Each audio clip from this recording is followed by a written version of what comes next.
Russell Harvey, welcome to the conversation today. Thank you, John. It's very nice to be here. Thank you for having me. It is a pleasure to be with you. You're joining us from across the pond in England. I'm south of Salt Lake City in Utah. And today we're going to be talking about how leaders can develop resilience in themselves and their teams. I don't know about you. I don't know the state of politics and society there in England at the very moment, but I know here in the United States, it's kind of crazy. And so I think, in terms of resilience, I was just talking with my wife last night, like, things are feeling heavy right now. Yes. And I feel like I need to like bolster myself up and be resilient, like generally, just in day-to-day life, Yes.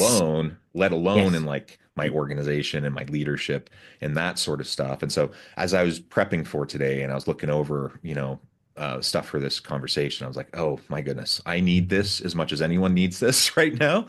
Yes. I personally need it. I think it's always a good reminder also for how we approach our people, how we interact with our teams. So I'm super excited to have this conversation with you. As we get started, I wanted to share Russell's bio with everybody. Russell Harvey, the Resilience Coach, is a dynamic and engaging leadership coach and facilitator, public speaker, managing director of NED, a podcaster and radio host with over 20 years of experience in learning, leadership, and organizational development. Russell has specialized in resilience and VUCA, VUCA. He'll talk more about that in a bit, for the past 18 years. He is passionate about positively affecting 100,000 people by the year of 2025. We're there. So we'll talk about that too, and has Yes. already impacted so many. Russell, anything you would like to highlight by way of your background or personal context before we dive on in? Yeah, thank you. So right now, in terms of the 100,000, I'm up to about 78,012-ish, John, Nice. just in terms of, yeah. So, if there's anybody that's listening, watching today, gets positively affected, and we'll come back to what that means, then please add yourselves to the pot. No, nothing to add to the bio. Just to suppose, yeah, English politics. In terms of, there are really simplistically, there are predominantly two parties in the United Kingdom. So there's Labour and Conservative. Well, the simplest way you can think about it is Conservatives would be Republican and Labour would be Democrat. And we had a Hmm. choice recently, and the country went for Labour, essentially. But there was also a very much a strong underlying vote for reform, which are probably even sort of harder right, conservative Republican. Hmm. That they had they got the very first members of Parliament in. So we are Labour is blessed trying to forge your way forward where populism is really strong as Yeah. well. Yeah. That's where we are as a nation. And personally, traditionally, I was often quite down the middle, Liberal Democrat. But at the moment, it's like, yeah, I think we need to be Labour to try and counteract some of the populism is my humble opinion around the politics. That's where the UK is at this moment in Yeah. time. Well, I feel like there's some similarities there. My personal opinion is we are almost falling off the cliff of extremism here, but Yeah, that's another conversation for another day, it probably. is. Um, Yeah. um, anyways, well, let's go ahead and really dive on in. We're going to focus on organizations, not politics, but within Yes. organizations, what can we do? We want to make our teams, our organizations, the best possible places they can be. And that starts with us. That starts with us as individual leaders, because if we can't be resilient, if we can't model resiliency for our people, it's going to be hard to have resilient teams. It's going to be hard to help our people be resilient, right? Um, so in all the work that you do in this space, what are some of those first things that you'll do when you work with executives, when you're coaching, or when you're going in and working with a team to start to build that foundation with the leader themselves? So we do have to do the age-old thing about how I'm defining resilience. So we Sure. need to get on the same page with that because I'm quite concerned that it's a word that's used an awful lot at the minute, but it feels quite toxic. So I don't want anything to do with any toxic positivity Yeah. or any statements around you've just got to be resilient. If you Yeah. hear yourself or people in your organization saying that, and that's a real opportunity to have a great conversation about shifting that. and then I define resilience as springing forward with learning. I'm Mm. just personally not a fan of the term bounce back, Hmm. because what I notice is that, people face into a challenge and they have got their internal levels of resilience at the time, and then they will face into it and they'll go, right, now that's over, I'll bounce back. I'll go back to how I was before the thing happened. And I'm sitting there, standing there, waving my arms, going, well, wait, hang on a minute. No, you can't go back. We can only go forward. So how Yeah. do you want to go forward? So it's an actionable word, the springing forward of learning, and it includes recovery. Hmm. So, this is when I go into teams or leaders, it's like, how have you recovered from recent times? And, with leaders and teams, there's often blank faces. I do find a lot of the time, John, when I start working with people, they're sort of going, I don't know, I've never thought about these questions before, Russell. I don't know where to start. So, how have you recovered from recent times? How have you recovered from the pandemic? Emotionally recovered from the pandemic. Those are still questions that I ask, and people sort of go, well, we probably haven't. And then what have you learned from it? Um, and then also to make sure that I'm really clear on moving away from toxic positivity, I talk about the word optimism Mm. as a route to feeling positive. So that's how I start, essentially. And feel free to pick my brains on any of the things I've Yeah, just no, said. I appreciate that clarification. I completely agree.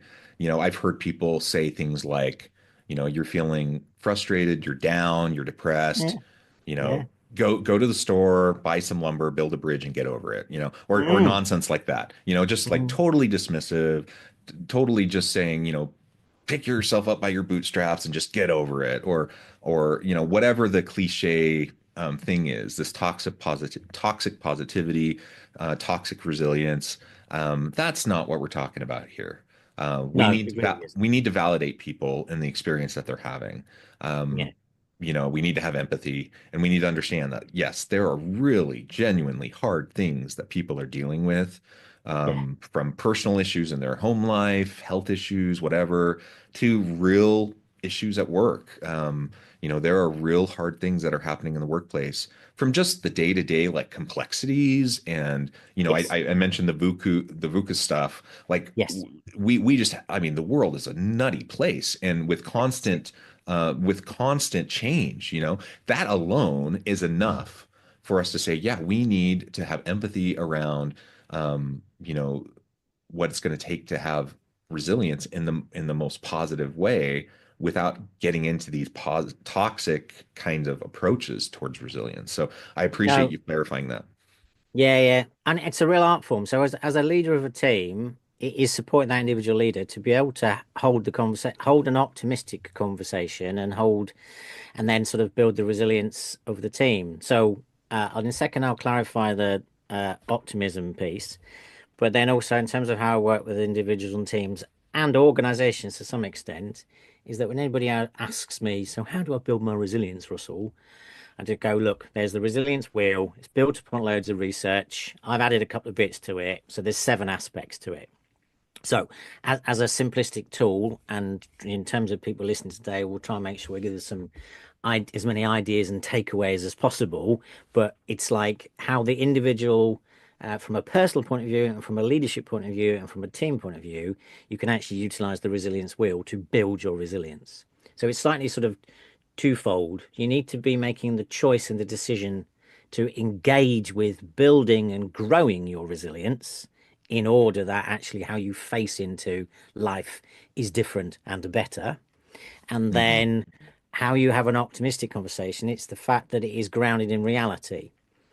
So that's where you need to be able to do 2 things essentially, which is talk about the hard, difficult reality about people's thoughts and feelings, or if as an organization, actually some things around here really aren't working. Systems, processes, culture, the way we do things, it's not good.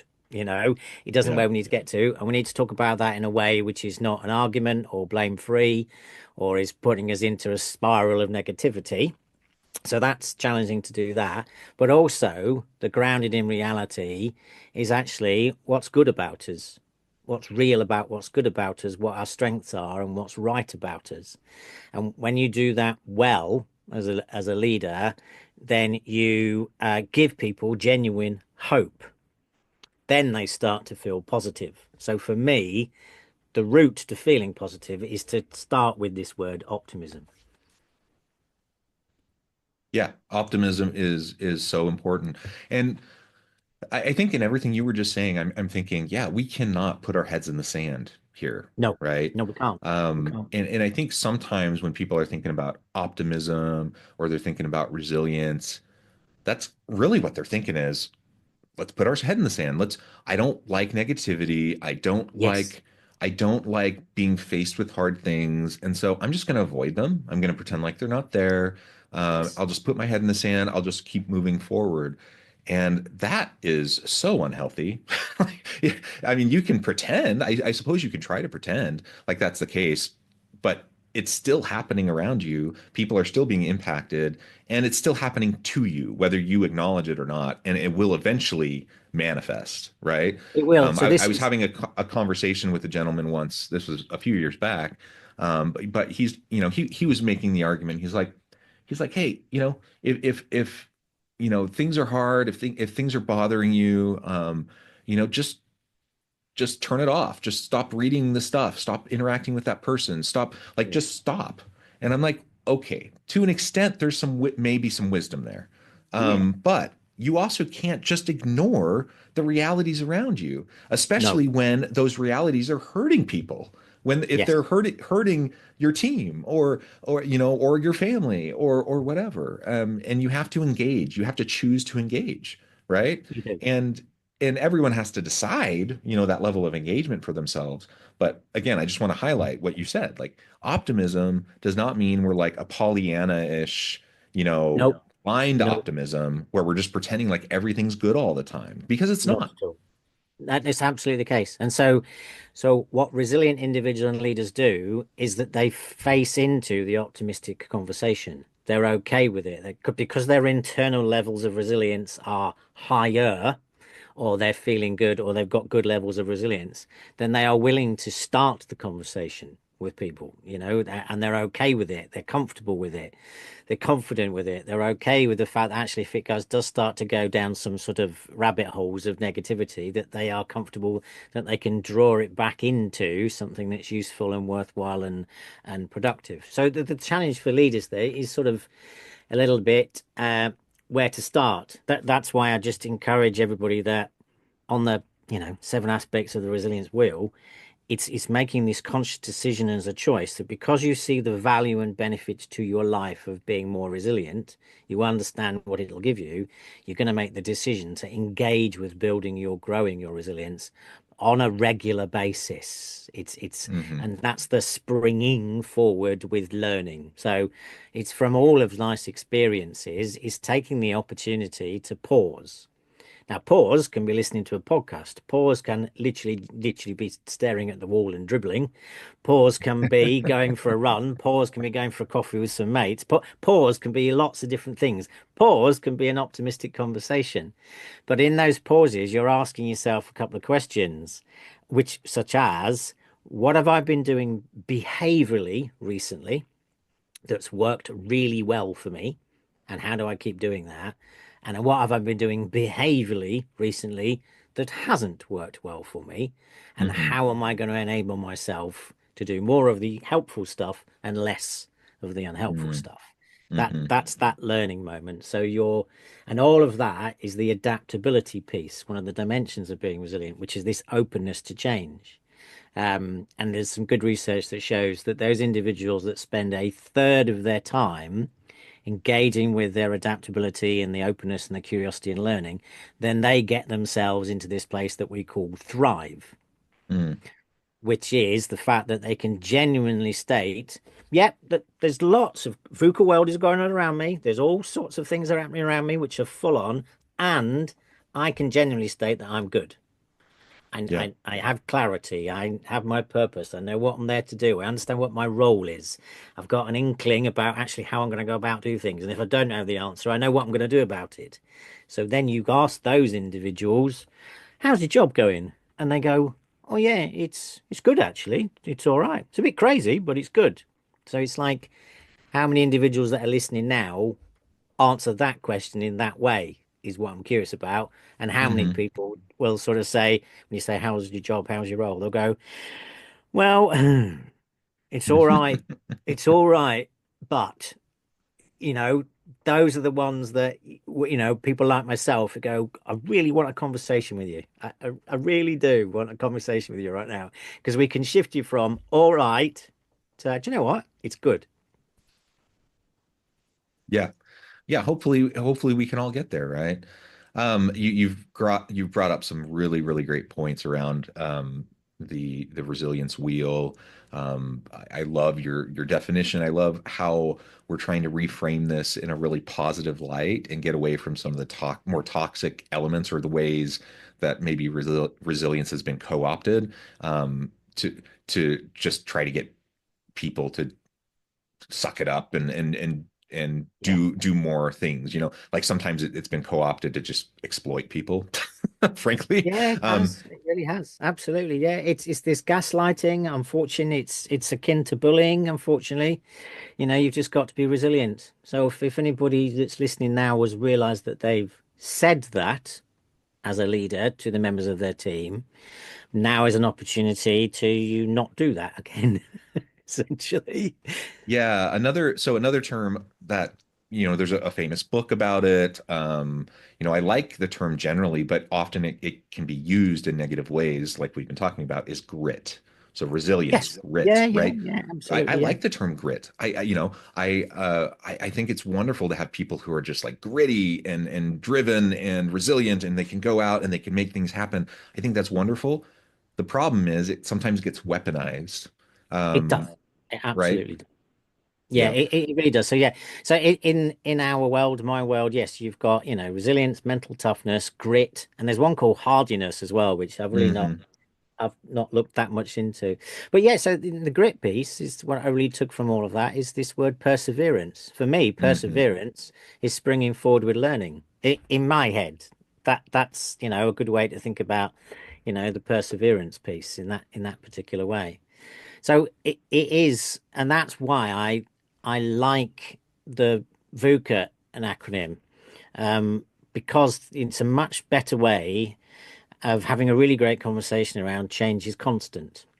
So rather than just walking from a room full of people and say, right, change is constant, suck it up, you go, right, let's talk about this thing called VUCA and VUCA Prime. There's loads of words and phrases in it. And when you unpick and look what's behind all of these, there's a suite and a raft of tips, tools, techniques, leadership capabilities, behaviors that link to resilience. So there's an awful lot of opportunity within the resilience and the VUCA space for leaders to be able to do things differently.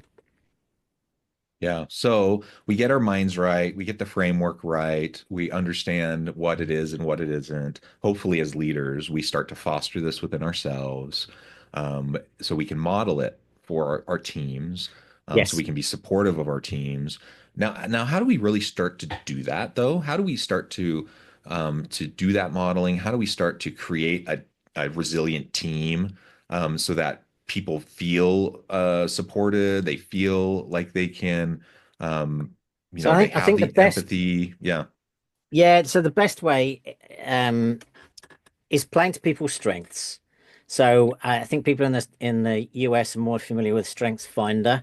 So Yeah. I use the Strength Scope psychometric. So clever people on the Strength Scope one, clever people and I have identified there's 24 strengths. You take the psychometric and you identify your significant seven. So many of my clients as leaders, when we do the Strength Scope psychometric with them, their eyes naturally go to their low score and go, oh, so I understand my homework is Russell, this thing that I'm not so good at, I need to do more of that. And I go, no, absolutely not. We're not going to do that. It's like, see this, bar over here. This is something that you love doing. You're naturally energized by, and you're naturally good at it. Your homework is to go do more of that. And so Hmm. many individuals, their minds are blown and go, really?